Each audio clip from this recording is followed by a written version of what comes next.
On the bleak morning of January 1, 1821, while Europe celebrated a new year of peace, the most feared man of the previous 2 decades woke up on a remote volcanic rock in the South Atlantic, barely able to stand.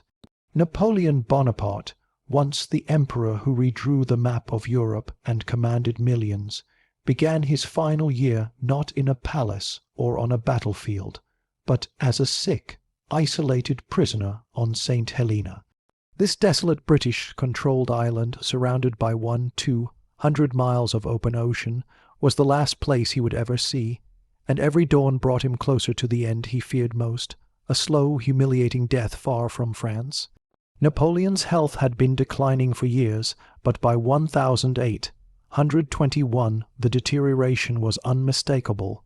He endured constant vomiting, crippling stomach pain, feverish chills, and exhaustion so severe he could barely write or dictate letters.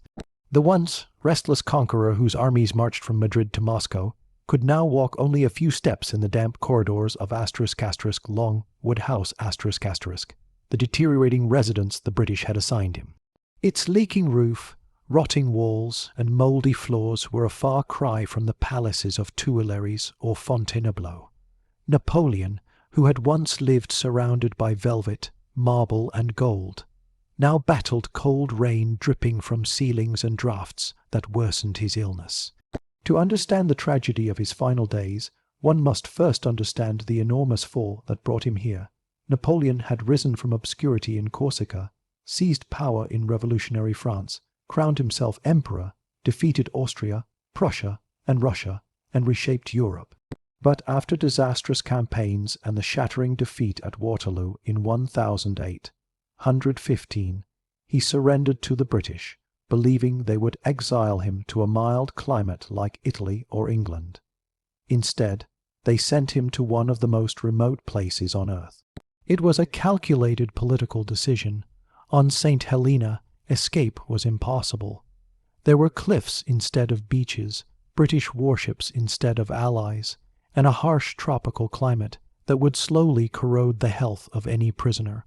The governor overseeing his captivity was Sir Hudson Lowe ***, a strict military man who viewed Napoleon not as a fallen leader, but as a dangerous criminal. Their relationship was toxic from the beginning. Lowe imposed rigid restrictions, limited contact with the outside world, and monitored every letter Napoleon sent or received. He refused to address Napoleon as emperor, calling him only General Bonaparte, which infuriated the former ruler who had once commanded the destiny of nations. Napoleon retaliated with icy silence, sarcasm, and political manipulation, keeping his dignity through pride even as his body weakened. By the early months of 1821, Napoleon's small inner circle knew he was dying. His loyal companions on the island included Grand Marshal Bert, and the devoted Count Montholon and his faithful servant Marchand. They watched helplessly as the once indomitable emperor shrank physically and mentally. His face had turned pale and swollen, his legs were thin, his hair thinning, and his once fierce gaze was clouded with pain. Some days he could not sit upright without help. The harsh climate of Saint Helena intensified everything. The island was humid, windswept, and shaded by heavy cloud cover. Mold grew on clothes and furniture. Napoleon had long believed that foul, poisonous air made him sick, and though he exaggerated at times, in this case he was not wrong. Longwood House was known even to the British as unhealthy. Doctors later confirmed that the environment likely worsened the stomach condition that would soon kill him. In February 1821, Napoleon attempted short walks in the garden, but even those became impossible. He began spending long hours lying on a worn sofa in a small room he called his salon. Here he reflected on the past, recounting stories of his campaigns to his companions. At times he spoke with pride, recalling Austerlitz, Jena, and the creation of the French Civil Code. But often he grew bitter, lamenting betrayal by marshals, politicians, and even the French people who once cheered him as their savior. His conversations shifted constantly between memory and prophecy. Napoleon believed history would redeem him. He predicted that within 50 years the French would understand his legacy, and scholars in Europe would praise the stability and reforms he brought. His companions listened, not interrupting, as he struggled to express his thoughts through the fog of illness. They wrote down his words, knowing that every sentence could become part of the legend. But the suffering was real.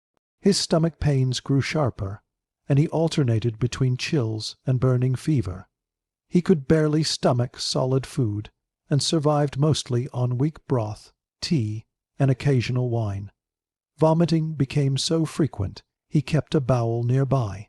The picture of a man who once endured horrific campaigns in Egypt and Russia, now unable to keep down a sip of water, was heartbreaking. British doctors such as Dr. Francis Burton and later Dr. Arnott examined him, but their treatments were limited by the medical knowledge of the time. They prescribed outdated remedies such as bleeding, blistering plasters, and harsh purgatives, which exhausted Napoleon further. He suspected the British wanted to hasten his death, though no evidence supports this. Still, the combination of sickness, poor climate, isolation, and inadequate medicine created an inescapable downward spiral. By March 1821, Napoleon spent most days in bed. He dictated his will and final wishes, requesting to be buried on the banks of the Seine, among the French people I loved so dearly. He distributed small personal items to his companions, medals, clothing, books, and portraits. These moments were emotional.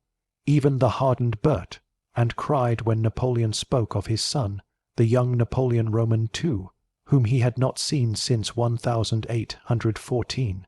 His infamous rivalry with Hudson Lowe continued even as death approached. Lowe refused to allow some French priests to visit him, fearing political manipulation. Eventually, Lowe relented, and Napoleon received religious rites from Abbe Vignali, a Corsican priest who had accompanied him. In early April, Napoleon slipped into long periods of delirium.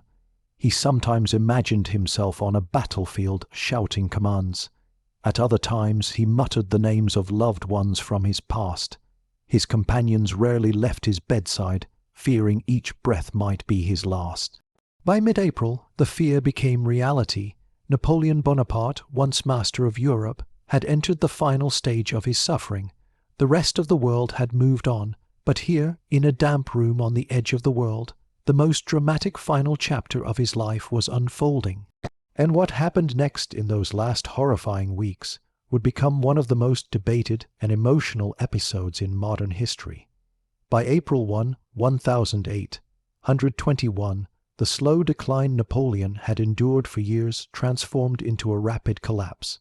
The humid winds of Saint Helena blew relentlessly across the island, rattling the shutters of Longwood House as though nature itself sensed the end approaching. Inside, the former emperor drifted between exhaustion and fierce bursts of pain that left him gasping for breath. The man who had once commanded armies across continents now struggled simply to lift his head from the pillow. His companions kept meticulous notes of each symptom. They watched helplessly as his condition deteriorated. His legs became swollen, his pulse weakened, his skin turned waxy and cold, but the worst torment came from his stomach, the source of almost constant agony. He described the pain as burning and stabbing, radiating upward into his chest and throat. The British doctors attributed it to chronic gastritis and possibly cancer, a disease that had killed his father, Carlo Bonaparte. But there were moments when the decline was not only physical. Napoleon's mind often wandered into the past.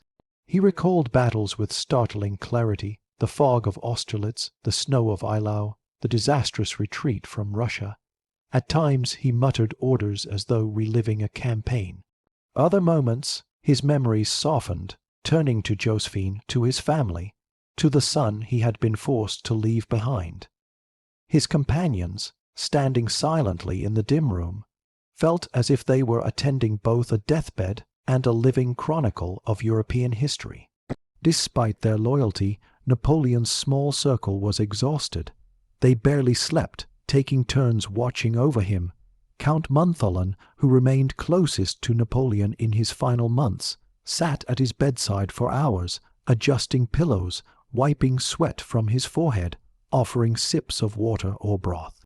Bertrand, dignified and loyal, tried to maintain order in the household while also tending to the emperor's needs.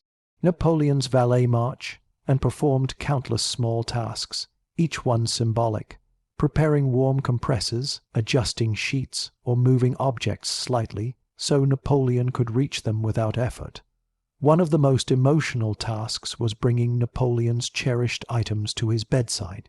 On a small table next to him were portraits of his son and Josephine, a few religious tokens, and several books he had read many times during exile.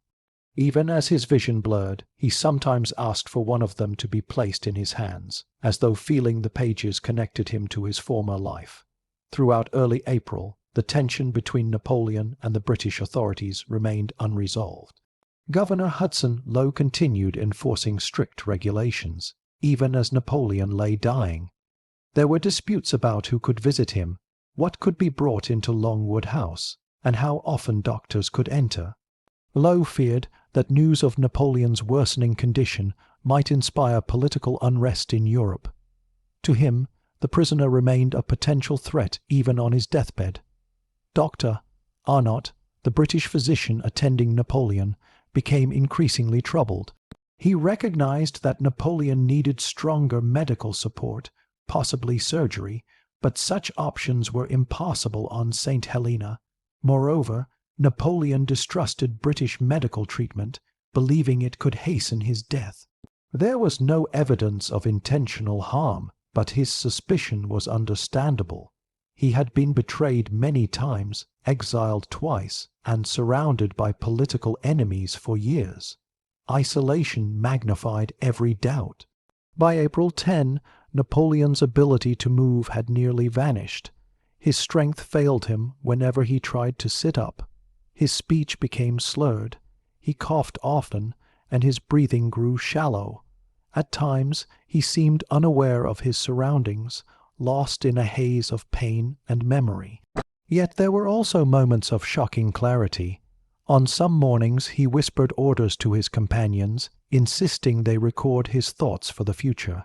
He believed history would one day recognize him not as a tyrant, but as a visionary whose reforms shaped modern Europe. Outside Longwood House, life on Saint Helena continued with eerie normalcy.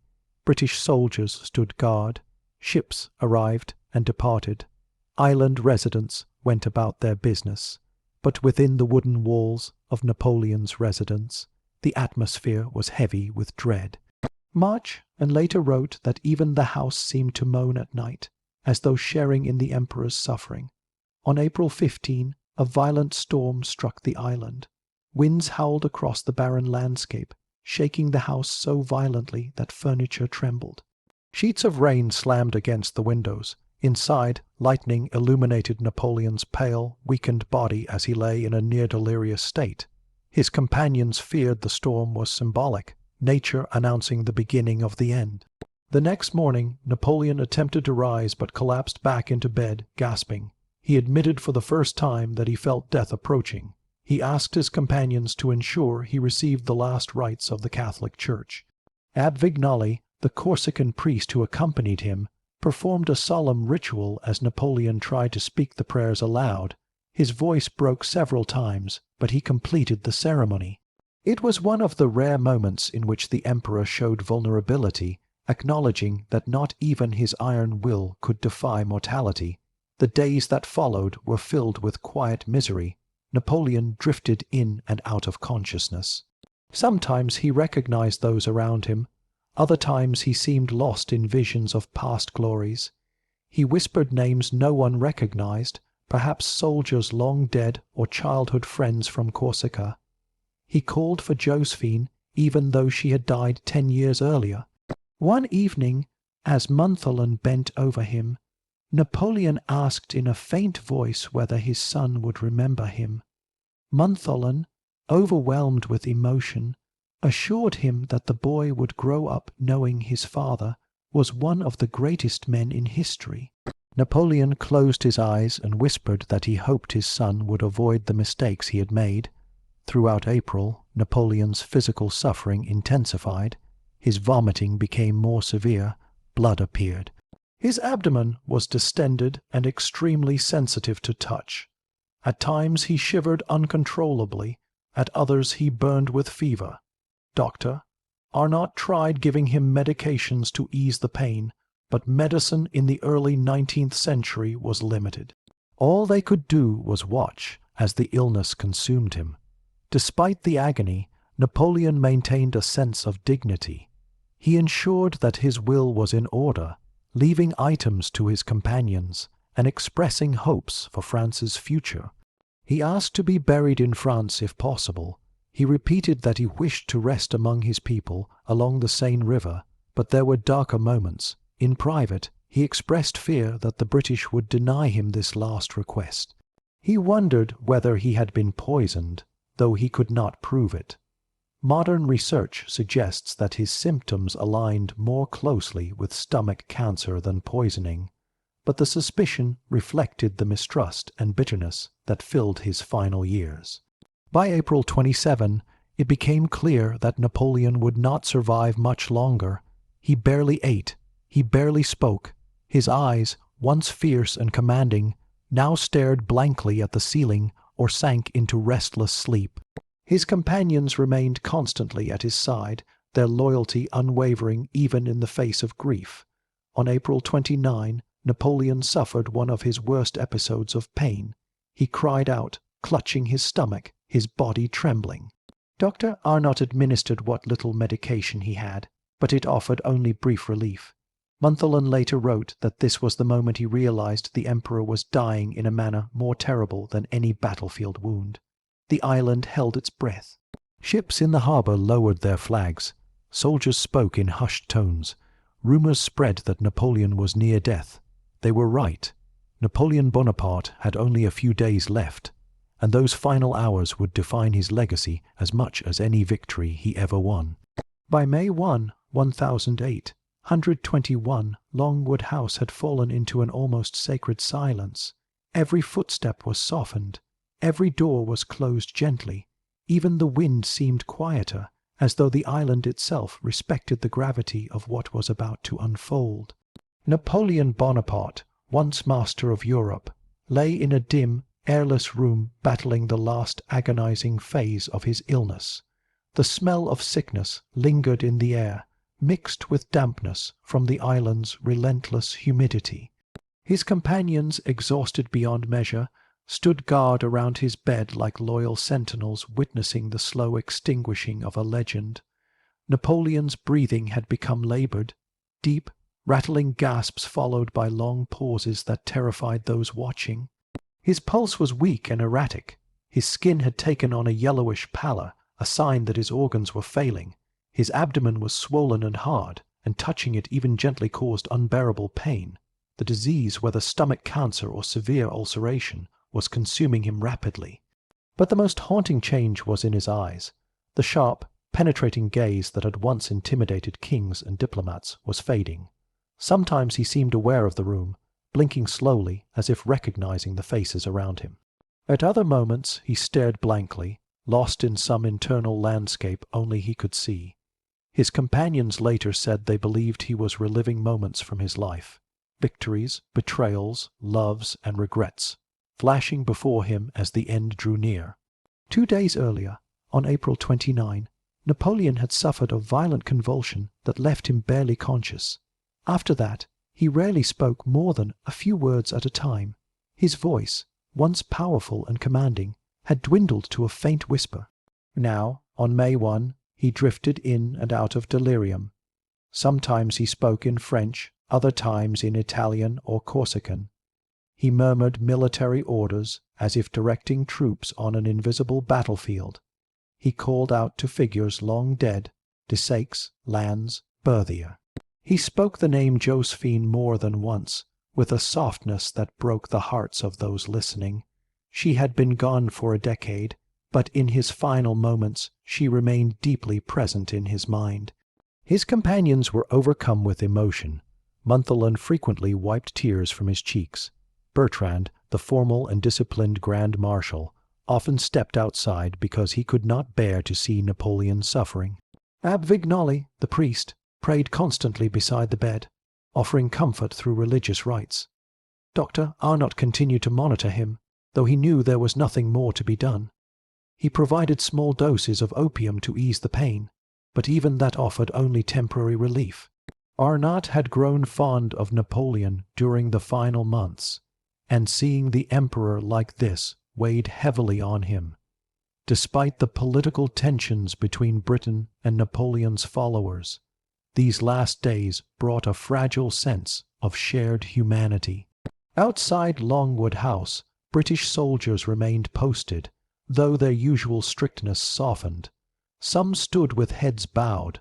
Many of them, though they had never met him, respected the man who had once reshaped Europe through sheer will and tactical genius. They knew they were witnessing the end of an era.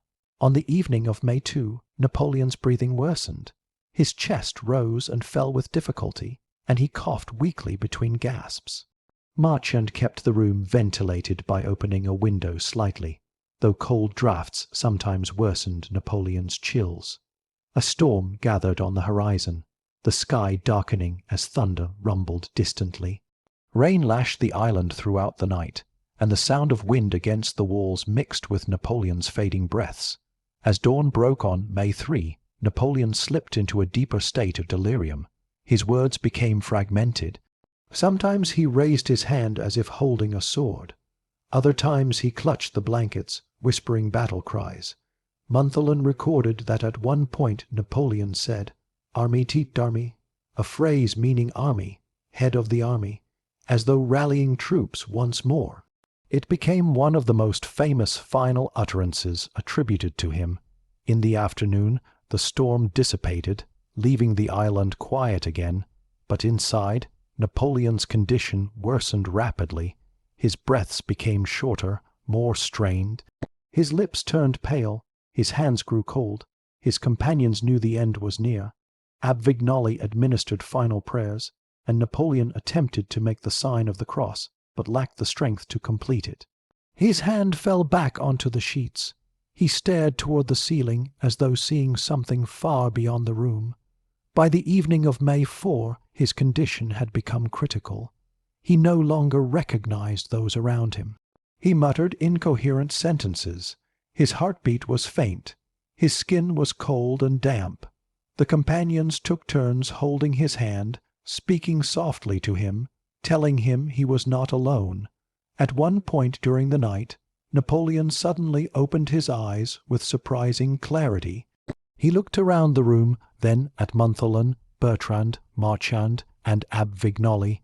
His gaze lingered on each of them as if acknowledging their loyalty. Then his eyes drifted to the small portrait of his son beside the bed. A faint smile appeared on his lips. It was the last time he looked fully aware. On ** May 5, 1008, 121 *, the day that would become etched into world history, Napoleon's breathing became shallow and irregular. The companions gathered around his bed. The priest prayed softly. Outside, a light rain began to fall, tapping gently on the roof.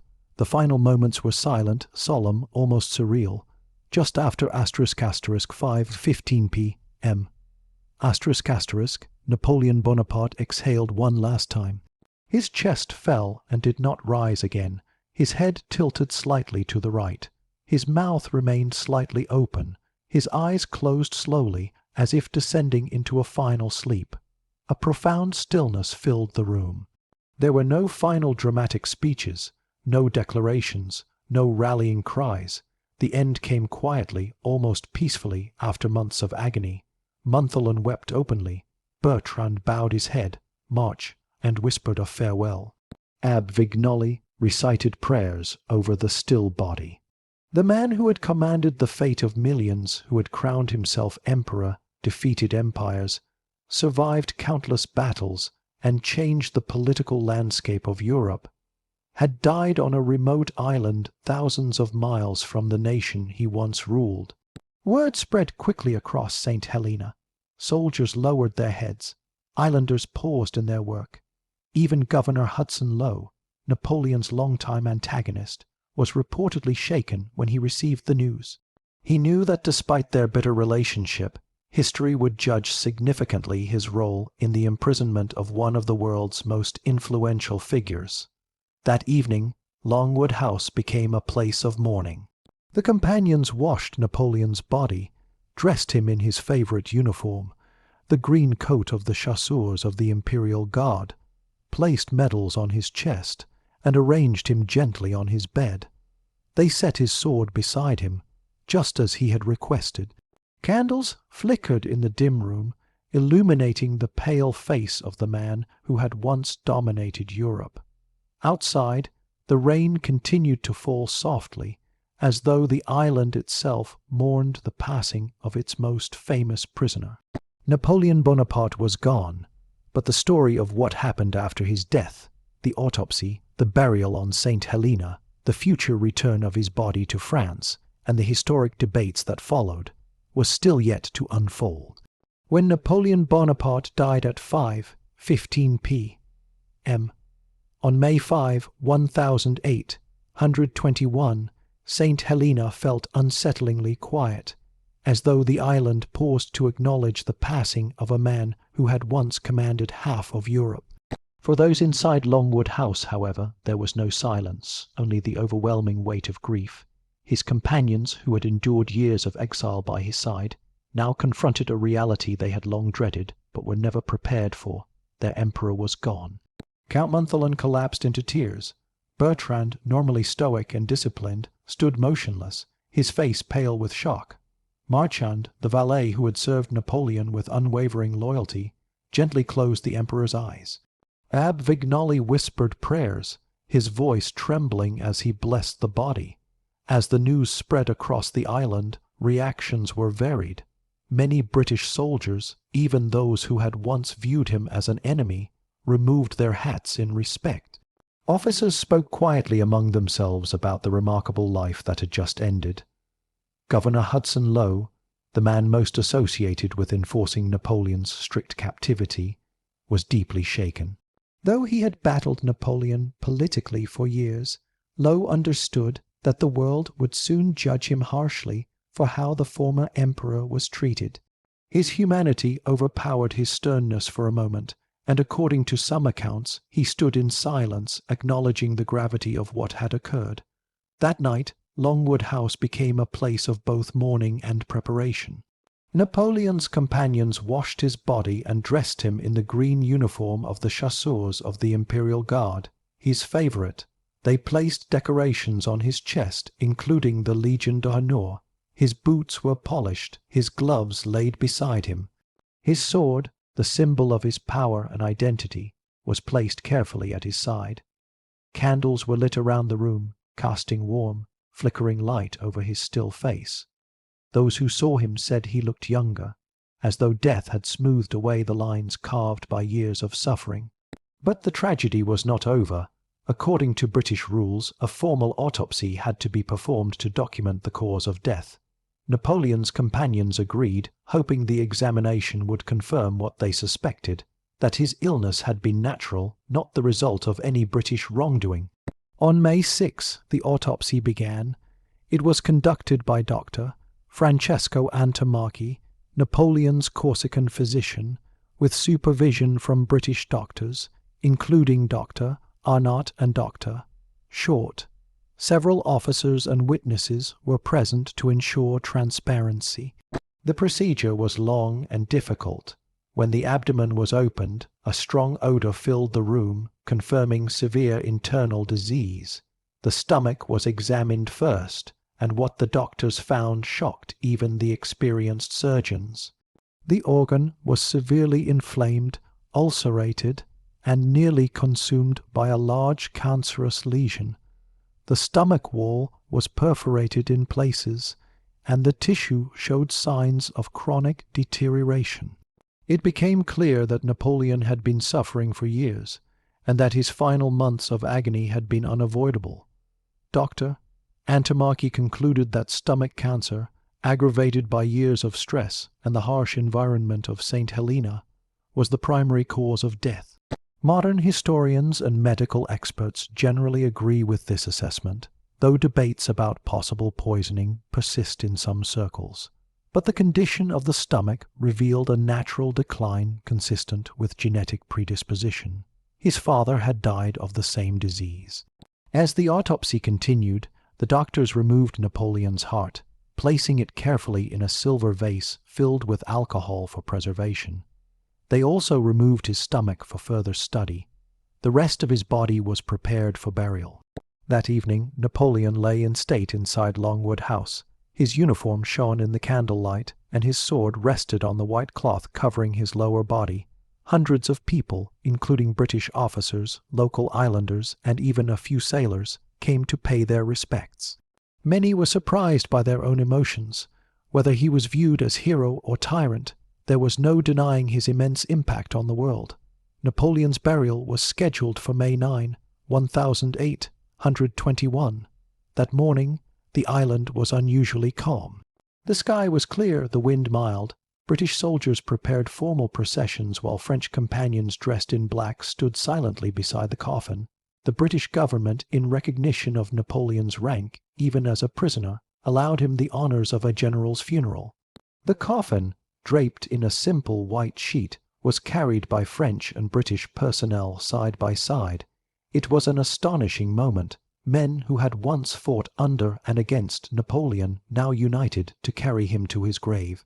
Thousands followed the procession, walking slowly across the rugged landscape of Saint Helena. Napoleon had chosen his burial site years earlier, a small, quiet valley surrounded by trees and running water, known as the Valley of the Willow or Seine Valley. He requested to be buried there, beneath the shade, in a peaceful setting far from the winds that battered Longwood House. The grave was dug deep, lined with stones. His coffin was lowered gently into the earth. Bertrand, Montholon, and Marchand stood at the edge, unable to contain their tears. Avignali performed the final rites. British soldiers fired a 21-gun salute. With that, Napoleon Bonaparte, Emperor of the French, conqueror of Europe, exile of Saint Helena, was sealed into history. But his story did not end in that valley. In the decades that followed, Napoleon's legend grew dramatically. While he had died alone and defeated, public sentiment in France slowly transformed him into a martyr, an exiled hero who had been treated unjustly by foreign powers. His reforms, such as the Napoleonic Code, were recognized as foundations of modern law. His campaigns were studied in military academies around the world, and stories of his exile fueled a new era of nationalism in France. By the 1840s, the pressure to bring his body back to French soil reached its peak. In 1840, King Louis Philippe arranged for Napoleon's remains to be returned in a ceremony known as Le Retour des Cendres, the return of the ashes. When the French ship La Belle Poule arrived on Saint Helena to retrieve the body, thousands watched as the coffin was exhumed. Napoleon's remains were transported back to France with immense honor, received by enormous crowds in Paris, and placed in the magnificent tomb at Les Invalides, where he rests today. Whether admired or criticized, Napoleon's influence remains impossible to ignore. He was a military genius, a political visionary, a complex and often contradictory figure whose reforms shaped modern Europe. His downfall reshaped global politics. His exile became a symbol of both resilience and tragedy. But the final days revealed a different Napoleon, not the conqueror or the emperor, but the man, sick, isolated, tormented, yet still clinging to dignity. A man who died far from home, but whose legacy would outlive kingdoms, empires, and centuries. The horrible final days of Napoleon Bonaparte were not merely the tragic end of a life. They were the closing chapter of an era that transformed the world.